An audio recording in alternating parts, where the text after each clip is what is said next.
मेरी गोद में अमान की बच्ची है तो ये लोग टुकड़े कर देंगे मेरे और मेरी बच्ची के।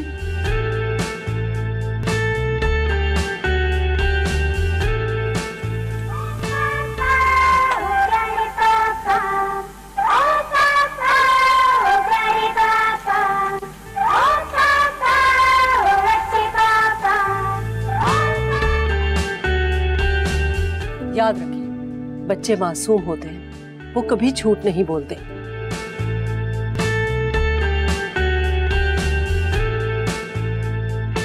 दुआ, डोंट बी सिली। तुम्हें अच्छी तरह से मालूम है कि हम क्या काम कर रहे हैं।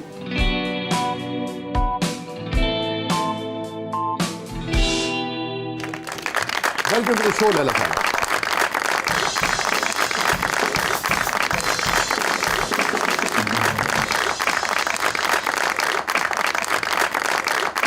प्लीज तशरीफ रखिए। अस्सलाम वालेकुम। वालेकुम अस्सलाम।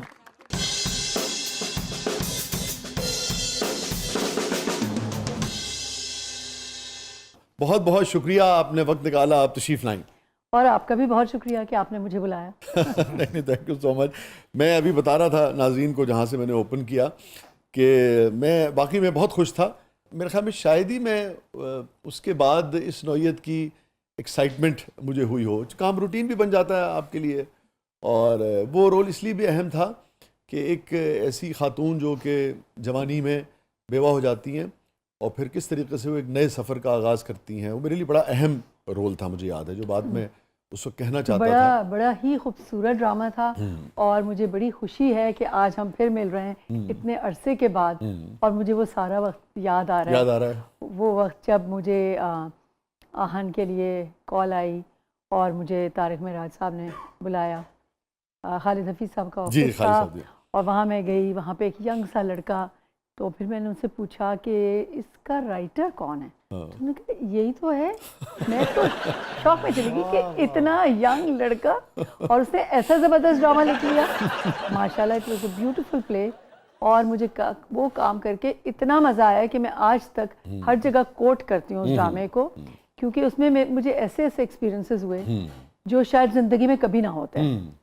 उसमें याद होगा तुम्हें वसी कि उसमें मैं डॉक्टर का कैरेक्टर क्योंकि था, तो उसमें मैं सर्जन भी थी, उसमें मैं टीचर भी थी। तो बड़ा मज़े का एक्सपीरियंस है कि उसमें मुझे कहा गया कि आप जो असिस्ट करेंगी सर्जरी। मैं तो घबरा गई, मैंने कहा मैं और सर्जरी। तो उन्होंने कहा नहीं, हमने परमिशन ले ली है और आप जाके उनको वो करें। तो उनका सी सेक्शन था जी। और मैंने बाकायदा सब कुछ किया, कट भी लगाया, स्टिचेस भी लगाए, सब कुछ किया। और फिर वो बेबी हुई थी उनकी, वो मेरे हाथ में आई वो बेबी। तो इतनी ज़बरदस्त फीलिंग थी कि मैं बता नहीं सकती। उस वक्त मैं अपने आप को वाकई डॉक्टर ही फील कर रही थी। और फिर जो वो था कि पढ़ाना था आर्मी मेडिकल कॉलेज में, तो वहाँ पे पूरी क्लास भरी हुई और मैं परेशान। पहले मैं समझ के गई कि कोई अपने ही होंगे, कोई जूनियर आर्टिस्ट वगैरह वहाँ बैठे होंगे। वहाँ जब गई तो वो पूरे यूनिफॉर्म्ड सारे फाइनल ईयर के स्टूडेंट्स थे। मैं तो वहाँ जाके परेशान ही हो गई कि मैं इनको क्या पढ़ाऊँगी। तो वो मैं डरते डरते गई। मैंने कहा पता नहीं कितना मेरा मजाक उड़ेगा, मगर इतना कोऑपरेट किया उन्होंने स्टूडेंट्स ने, और वो इतना मज़े का एक्सपीरियंस हुआ कि आज मैं वाकई में पढ़ाना भी शुरू हो गई यूनिवर्सिटी में। Very good. अरे वाह, वेरी गुड। और उस वक्त वो जो उसका जो ट्रैक था ना कि एक नौजवान खातून अगर किसी वजह से बेवा हो जाती हैं, दुनिया से चला जाता है उनका हस्बैंड, बिल्कुल, तो उसको अपनी ज़िंदगी के फैसले करने चाहिए, आगे बढ़ना सकती है, बिल्कुल। और माशरे को उसको इनकरेज करना चाहिए। कबूल करना तो छोड़ दीजिए। हाँ, क्योंकि इस्लाम ने इजाज़त दी है ना, हमारे मज़हब ने इजाज़त दी है। मुझे याद है उसके ऊपर बड़ी तवील बहसें हुई थी। बहुत मुझे याद है, बहुत बहसें हुई थी एंड पे, और इवेंचुअली मान गए। और लोग बड़े खुश होते हैं हैप्पी एंडिंग से। और हसाम की कितनी सारी यादें हैं ना। हसाम की भी बहुत यादें हैं, वो तो इतना ज़्यादा याद आते हैं। छाँव भी उनके साथ था मेरा प्ले, और फिर इसमें इतना मज़े का कैरेक्टर था। वो मरी में हमने जाके किया था, स्नोफॉल हो रही थी, बहुत मज़ा आया था उसमें भी, उस शो में। मगर पुतला साहब, मैंने तो सुना है कि आप शादीशुदा हैं और आपकी बीवी बड़ी खूबसूरत है। हाँ, मैं शादीशुदा जरूर हूँ। बहुत यादगार सीन था वो। और फिर जो उसका टाइटल सॉन्ग था, क्या खूबसूरत वो गाना था कि अभी तक वो कानों में गूंजता बच्चों के है। साथ जो वो था, बच्चों के ओ साथ पापा मेरे वाला ओ ना? पापा प्यारे पापा।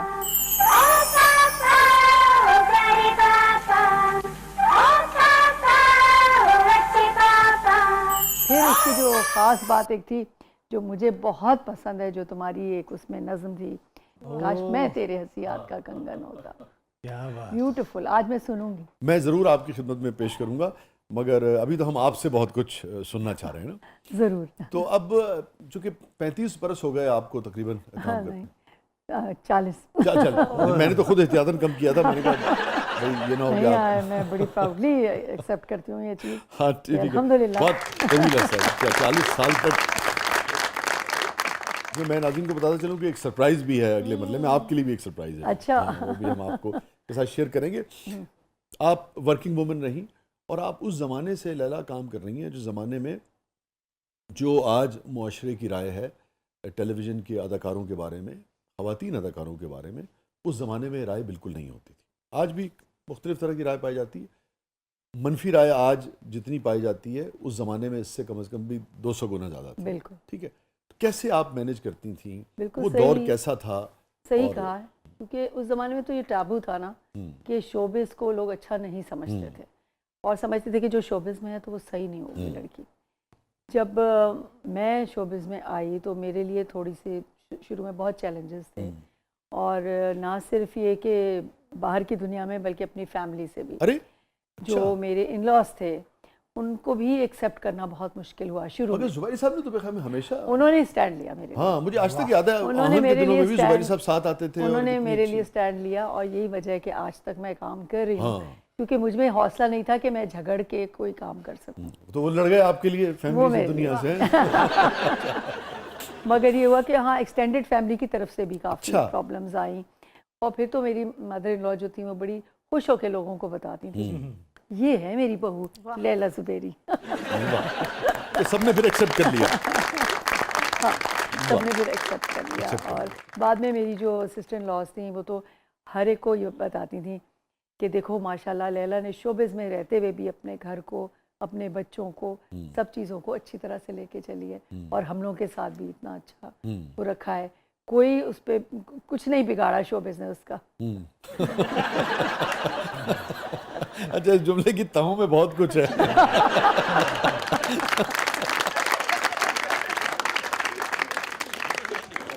हमने तारिक साहब को बहुत खुश, आप दोनों को जिसे कहते हैं लवी डवी देखा, बहुत एहतराम के साथ, बहुत मोहब्बत के साथ, और फिर करियर को भी मैनेज करना, उसमें भी कोई किसी किस्म का डिप नहीं आया। हर अच्छी जगह अच्छी परफॉर्मेंस, जो अच्छे प्रोडक्शन हाउसेस थे उनके साथ आपने काम किया, और फिर बच्चियां आपकी बहुत, आपने उन्हें अच्छा पढ़ाया लिखाया, ग्रूम किया। तो ये सारी चीज़ें, कुछ चैलेंजेस ज़्यादा होते हैं उन ख़वातीन के लिए जिनको इस तरह से काम करना पड़ता है, या सेम होते हैं? बिल्कुल ज़्यादा होते हैं, क्योंकि जो एक औरत है वो हाउस वाइफ तो होती ही है, चाहे वो बाहर के कितने भी काम कर ले, घर की जिम्मेदारी तो उसकी रहती है। तो जाहिर है वो मुझे फिर वो टाइम मैनेजमेंट करना पड़ी। टाइम मैनेजमेंट बहुत ज़रूरी होती है। जो भी ख़वातीन घर से बाहर निकलती हैं उनको अपने टाइम को मैनेज करना चाहिए, अपने प्रायोरिटीज़ सेट करनी चाहिए। जब मैंने काम शुरू किया तो मैंने अपनी प्रायोरिटीज़ सेट की। मैंने कहा कि मेरे लिए मेरा घर और मेरी फैमिली फर्स्ट प्रायोरिटी है, उसके बाद मेरा काम है। बहुत सारे घर के ऐसे काम आप समझती हैं कि वो सिर्फ औरत ही कर सकती है, या हमारे यहाँ सिर्फ औरत ही की जिम्मेदारी होती है, और जो अपने करियर पे कॉम्प्रोमाइज़ हैं वो औरत को ज़्यादा करने पड़ते हैं, मर्द नहीं करता हमारे यहाँ? बिल्कुल ऐसे ही हमारी सोसाइटी का एक वो है, समझ लें डायलेमा समझ लें, या जो तरीक़ाकार है। आपकी बात से मुझे याद है, इस सब्जेक्ट में मुझे याद है मैंने एक प्ले लिखा था, उसका नाम अच्छा। तुम्हें जाना इजाज़त है। दोनों CSP ऑफिसर्स होते हैं, और एक की जब पोस्टिंग आती है तो वो कहता है कि तुम जॉब छोड़ दो, तो कहती है मैं क्यों छोड़ दूँ, तुम भी तो छोड़ ऐसे सकते ही हो। होता है। हाँ बिल्कुल होता है ऐसा, हमारे यहाँ एक्सपेक्ट यही किया जाता है, क्योंकि हमारे यहाँ ये समझा जाता है कि जो मर्द है he is the bread earner, वो ही है जो कमाने वाला है। तो औरत जो है उसका तो बस ऐसे ही है काम, कर रही है तो कर रही है, नहीं कर रही तो ठीक है, कोई बात नहीं, घर बैठेगी, घर देखेगी, घरदारी करेगी, बच्चे पालेगी। तो ये औरत से एक्सपेक्ट किया जाता है। इस वजह से शायद हमारे यहाँ माशरे में इसी तरह होता है। बाहर आप देख लें, बाहर के मुल्कों में तो सब बराबर का होता है। क्योंकि उसके करियर की भी तो एक अहमियत है ना। हाँ। उसने भी तो एफर्ट डाली है, उसने भी उसमें वक्त दिया है, बिल्कुल। और उसकी भी एक अपनी शनाख्त है, उसकी वो दुनिया भी है जिसमें उसे सरवाइव करना है। Exactly. और उस दुनिया में अगर वो पीछे आ जाएगी तो उसके अंदर भी तो टूट फूट होगी ना कि यार मैंने एक काम में इतनी मेहनत की और अब मैं दूसरे Excel लोग ही नहीं मुझसे कर आगे पा रही। निकल गए बिला वजह। हाँ, यही होता है। वाकई बेचारी हमारी औरत सफ़र करती है इस लिहाज से कि उसको यही समझा जाता है कि उसका काम तो इतना इम्पोर्टेंट नहीं है। घर की वजह से करियर में औरत बहुत कुछ छोड़ती है, ये गुफ्तगू हो रही है इस वक्त। हाँ। मर्द कितना कुछ छोड़ता है आपको लगता है? मर्द नहीं छोड़ता।